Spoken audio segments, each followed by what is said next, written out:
Tu voyages dans l'espace profond en tournant autour des étoiles et des galaxies. Waouh! On dirait bien que cette nébuleuse multicolore va bientôt s'effondrer sous son propre poids et exploser comme une supernova. Maintenant, tournons prudemment autour de ce trou noir. Essaye de ne pas te faire prendre dans son champ gravitationnel, où il t'avalera tel un monstre de l'espace. Mais attends, c'est quoi cette étrange structure là? C'est un mur de lumière.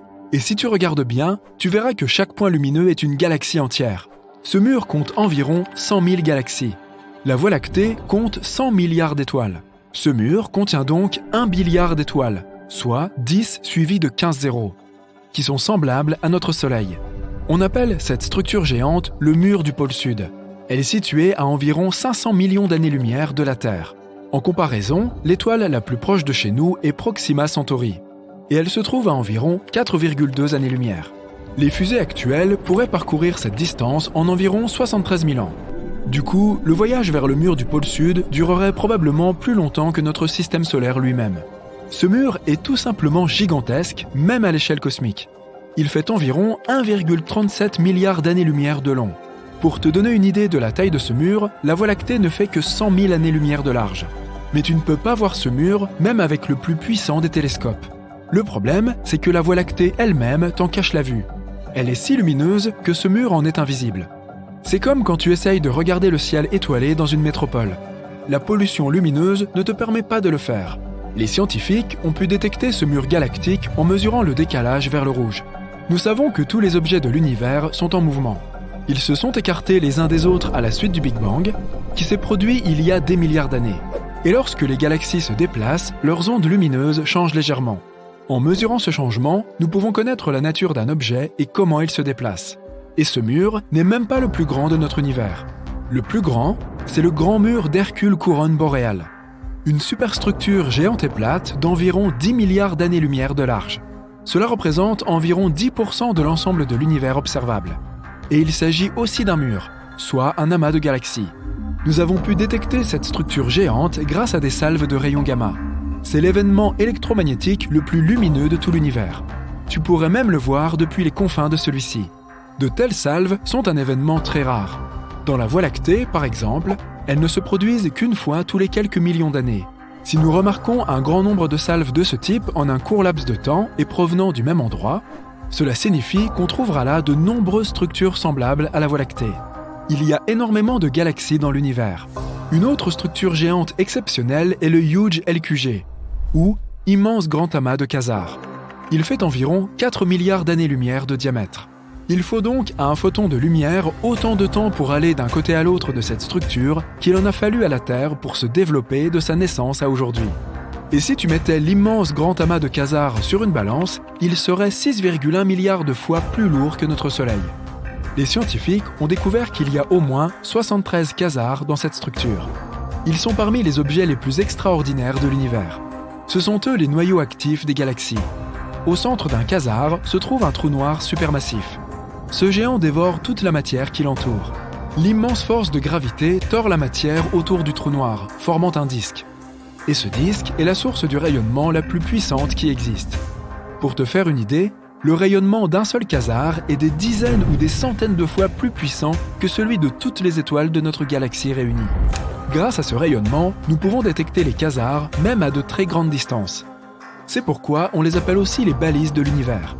Les scientifiques utilisent les quasars pour étudier l'univers et tout ce qui bouge en son sein. L'un des quasars les plus éloignés de nous se trouve à environ 13,1 milliards d'années-lumière. Cela en fait l'un des objets les plus anciens de l'univers. Il est apparu environ 690 millions d'années après le Big Bang, et il est presque 3 fois plus vieux que notre système solaire. Il brille toujours avec une luminosité extrême, étant environ 4 suivi de 14 zéros fois plus lumineux que le Soleil. Les scientifiques nous expliquent qu'au centre de ce géant se trouve un trou noir supermassif, 800 millions de fois plus lourd que le Soleil. Toutes ces structures géantes ne sont pourtant que les blocs de construction de notre univers. Regarde, voilà notre système solaire. Maintenant, fais un petit zoom arrière. Là, c'est l'endroit où se trouve notre étoile dans la galaxie de la Voie lactée. Fais encore un petit zoom arrière. Voici un groupe local de galaxies. Tous les points brillants que tu vois là sont des galaxies. Voici Andromède, et voici la galaxie du Triangle, plus quelques douzaines d'autres galaxies légèrement plus petites. Elles sont toutes liées les unes aux autres par la gravitation. La taille de cette structure est d'environ 10 millions d'années-lumière. C'est 100 fois la largeur de notre galaxie. Encore un zoom arrière, s'il te plaît. Ceci est le super amas de la Vierge. Il est 20 fois plus grand que le groupe local. Il y a là environ 30 000 galaxies différentes. Et la masse de l'ensemble fait environ 1 suivi de 15 zéros fois la masse solaire. Zoom arrière! Laniakea. Cette structure est presque 3 fois plus grande. Elle comprend le super amas de la Vierge et d'autres amas plus petits. Et elle contient environ 100 000 galaxies. Ce n'est pas encore fini. Fais encore un zoom arrière. Voici le complexe de super amas Poisson-Baleine. Cette structure galactique géante contient environ 60 amas de galaxies. Il y a donc ici plus de galaxies que de grains de sable dans le désert. Allez, tu sais quoi faire. Zoom arrière. Ouf. Voici tout l'univers observable. Il y a plus de 500 milliards de galaxies. Et les étoiles? Eh bien, il y a environ 1 milliard de billions d'étoiles. L'univers observable a sa propre structure. Les amas de galaxies forment des chaînes et des murs, comme tu l'as déjà vu.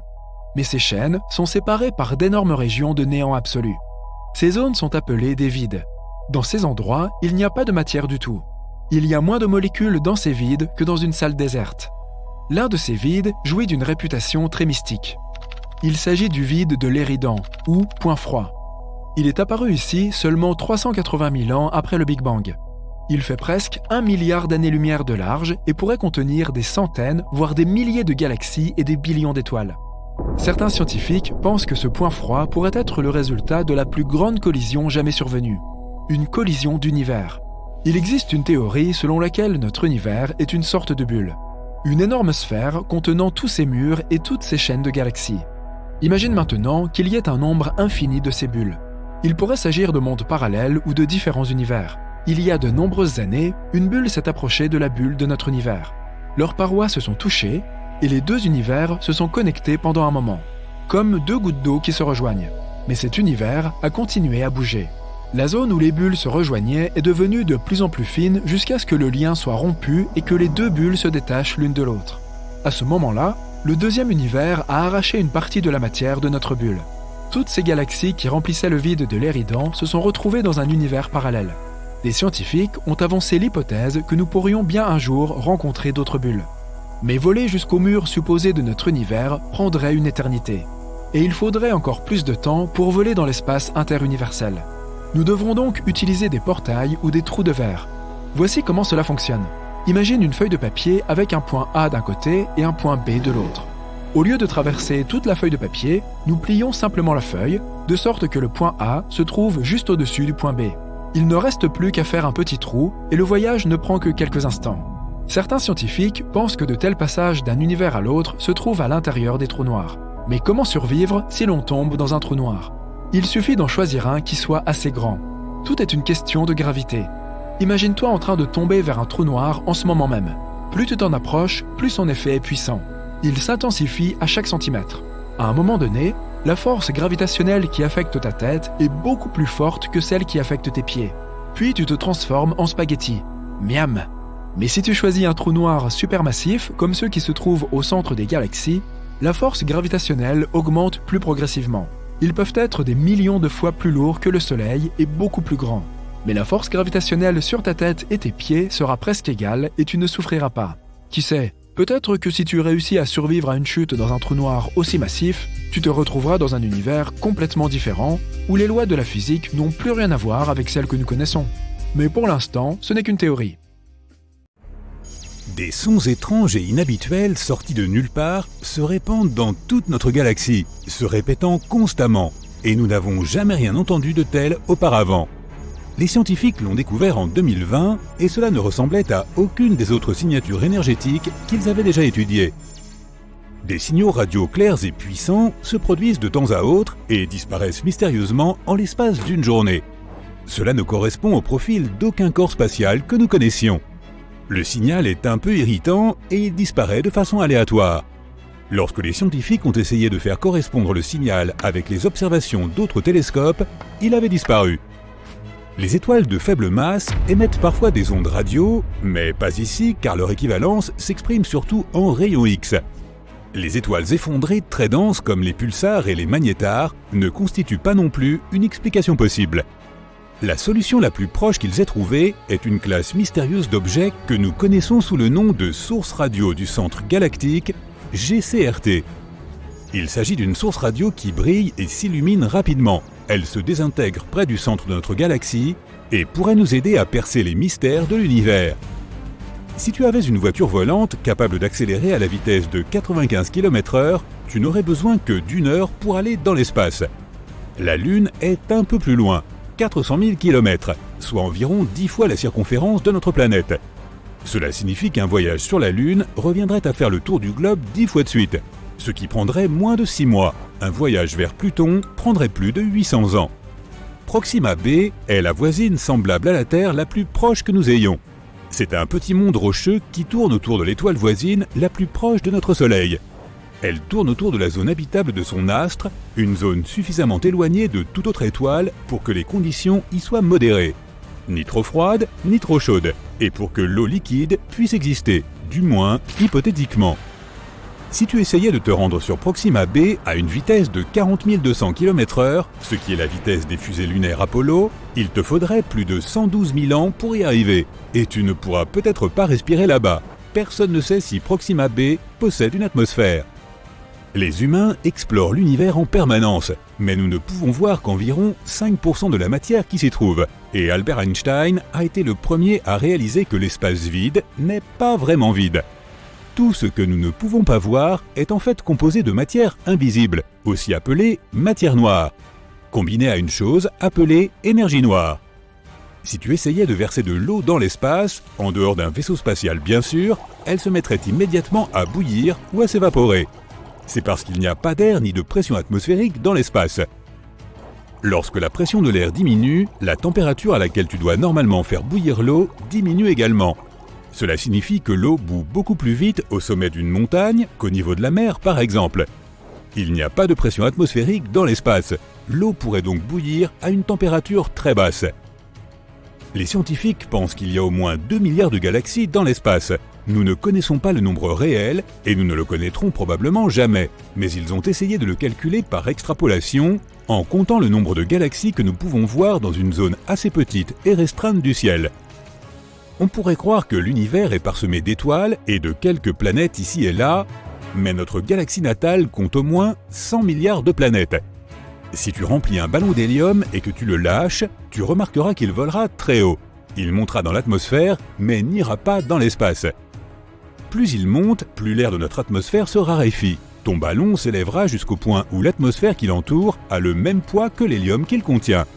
Cela se produira à une hauteur d'environ 32 km au-dessus de la surface terrestre. C'est donc l'altitude maximum qu'un ballon à l'hélium puisse atteindre.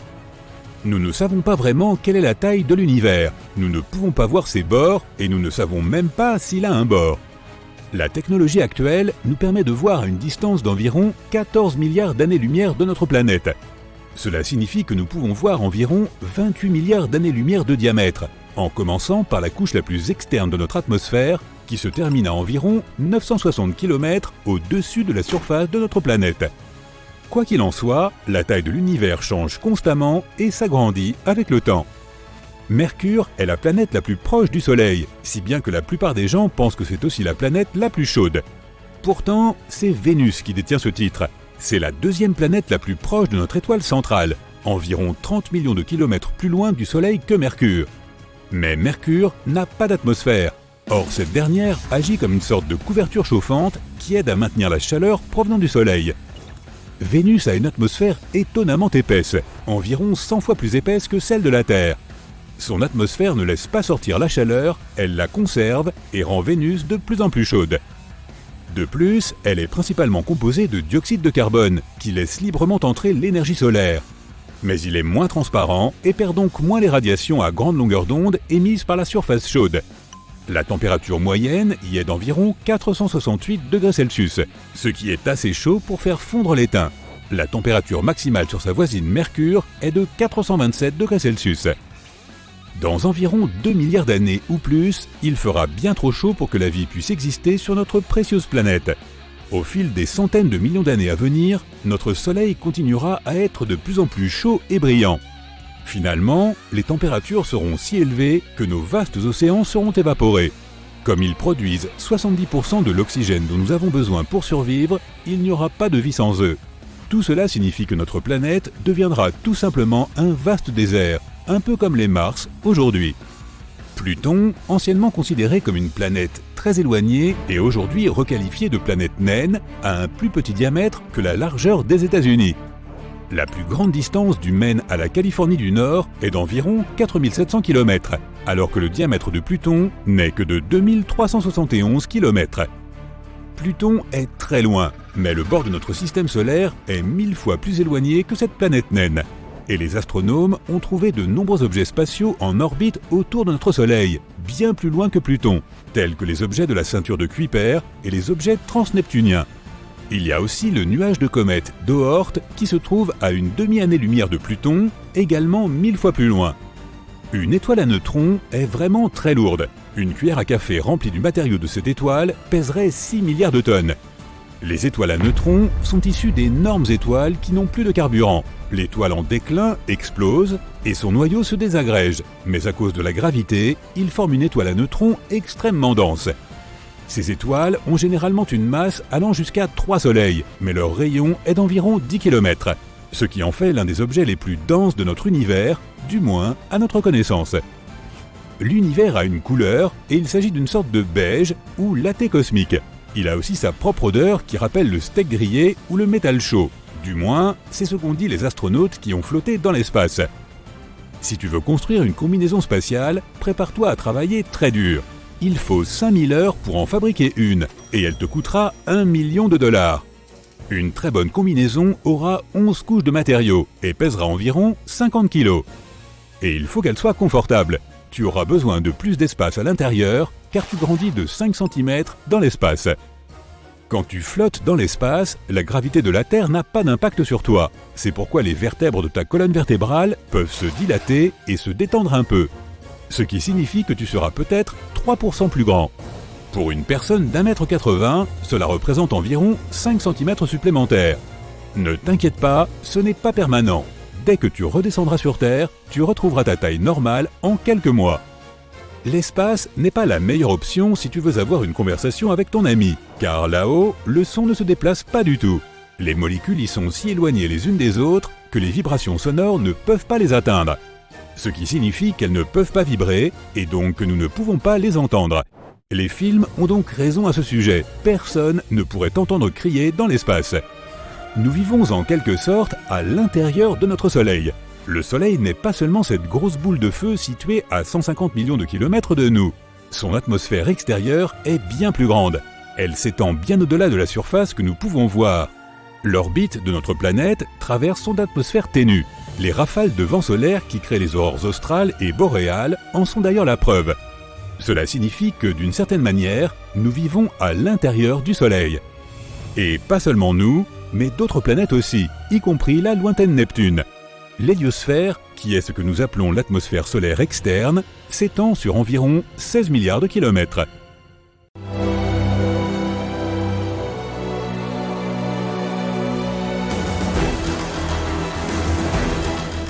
Des dizaines de vaisseaux spatiaux et des centaines de sondes décollent de la Terre et se dirigent vers la sœur jumelle de notre planète, Vénus. Elle est de taille similaire à la Terre et pèse environ 80% de la masse de notre planète. Les températures y sont trop élevées pour les humains et on n'y trouve pas l'air que nous avons l'habitude de respirer. Mais nous y sommes allés car les scientifiques ont récemment trouvé des traces de phosphine, ce qui suggère que la vie pourrait s'y trouver. La phosphine est un gaz provenant de divers microbes et bactéries. L'humanité fait donc ce voyage pour découvrir cette potentielle forme de vie. Avec notre technologie, un vol vers Vénus prendrait entre 3 mois et demi et 6 mois et demi. Mais nous y sommes finalement arrivés. Des vaisseaux spatiaux atterrissent sur la planète. Et lorsque les premiers humains arrivent à la surface, ils voient des déserts brûlés par la chaleur, des lacs de lave et des geysers d'acide toxique. Et c'est tout. Les scientifiques ont mal calculé les données du radiotélescope. La phosphine n'a jamais existé sur Vénus. Alors on retourne aux fusées et on se prépare pour un plus long voyage à travers notre galaxie. Les scientifiques pensent qu'il pourrait y avoir pas moins de 36 civilisations similaires à la nôtre dans la Voie lactée. Elle pourrait abriter des organismes vivants complètement différents de nous, qui auraient des corps ou des yeux différents des nôtres et qui pourraient marcher et parler d'une manière très différente de la nôtre. Mais une civilisation avancée a plusieurs critères, des progrès technologiques et l'utilisation d'une communication développée entre les individus. Ces civilisations doivent donc explorer l'espace, construire des villes et être capables de communiquer entre elles en tant qu'espèces indépendantes. Observons notre galaxie et tentons d'identifier ces mondes civilisés. La Voie lactée est une spirale de 100 000 années-lumière d'un bout à l'autre. Si une étoile naît à l'une de ses extrémités lors d'une explosion surpuissante, la lumière de cet événement n'atteindra l'autre extrémité que 100 000 ans plus tard. Il y a environ 100 milliards d'étoiles et près de chacune d'elles, il y a peut-être des mondes similaires à notre système solaire. Essayons de trouver ces mondes habitables à l'aide de filtres géants. Tout d'abord, cherchons des étoiles contenant beaucoup de fer. De telles étoiles brûlent à la température parfaite pour le développement de la vie. Et le fer présent dans le système stellaire aidera à former les noyaux des planètes qui accueilleront une autre civilisation. En passant la Voie lactée au filtre, on peut voir qu'il y a trop d'étoiles qui correspondent à cette description. C'est pourquoi nous avons besoin d'un autre filtre. Maintenant, trouvons des étoiles qui ressemblent au Soleil dans cet amas. L'étoile doit être environ 100 fois plus grande que la Terre et 333 000 fois plus lourde. Un critère important est l'âge de l'étoile. Lorsqu'une étoile vieillit, elle commence à se dilater et se transforme en géante rouge. À ce moment-là, elle peut absorber les planètes qui l'entourent. La vie d'une telle étoile peut se terminer par une énorme explosion qui détruit tout ce qui l'entoure. L'étoile que nous recherchons doit donc être relativement jeune. Utilisons à nouveau notre filtre. Il y a moins d'étoiles, mais encore beaucoup quand même. Maintenant, concentrons-nous sur les planètes. Elles doivent se trouver dans la zone habitable de l'étoile. Pas trop près d'une étoile, car la température serait alors trop élevée pour que la vie puisse naître. Mais pas trop loin non plus, sinon la planète ne serait alors qu'un bloc de glace sur lequel rien ne vit. La température de la planète doit permettre à l'eau de rester liquide. Un autre critère est l'âge de la planète candidate. Il faut du temps pour qu'une civilisation avancée se développe. D'après l'expérience de la Terre, les scientifiques pensent qu'il faut au moins 4,5 milliards d'années pour qu'une forme de vie évolue jusqu'au niveau humain.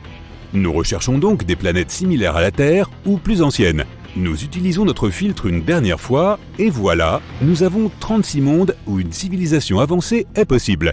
Les scientifiques ont mené cette étude et l'ont publiée en avril 2020 en se basant sur ces mêmes critères.